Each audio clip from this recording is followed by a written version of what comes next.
Kaleshwaram commission నివేదికపై అసెంబ్లీలో చర్చిస్తామన్నారు CM Revanth Reddy. KCR అవినీతి ఆశ్రిత పక్షపాతంలో కాళేశ్వరం కూలిందని, కమిషన్ రిపోర్టు రాజకీయ పార్టీ లేదా ప్రభుత్వం ఇచ్చిన నివేదిక కాదని, దీనిపై ఎవరు ఏం మాట్లాడినా వారి విజ్ఞతకే వదిలేస్తానన్నారు. కాళేశ్వరంపై తన అభిప్రాయాల్ని కవిత కమిషన్ కి నివేదిక ఇచ్చి ఉంటే బాగుండేదన్నారు రేవంత్ రెడ్డి.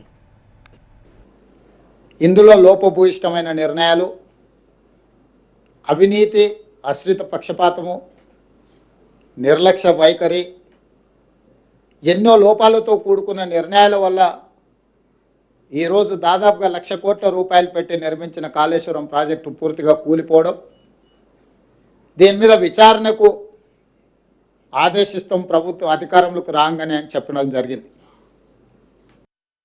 చట్టసభలలో, శాసనసభలో కావచ్చు, శాసన మండలిలో కావచ్చు, ప్రజాప్రతినిధులు స్పష్టంగా ఈ నివేదిక పట్ల ఒక అవగాహన తెచ్చుకోవడమే కాకుండా వాళ్ళ అభిప్రాయాలను స్వేచ్ఛగా చెప్పడానికి అవకాశం కల్పించాలని ఈరోజు మంత్రివర్గ సమావేశంలో మేము నిర్ణయం తీసుకున్నాం.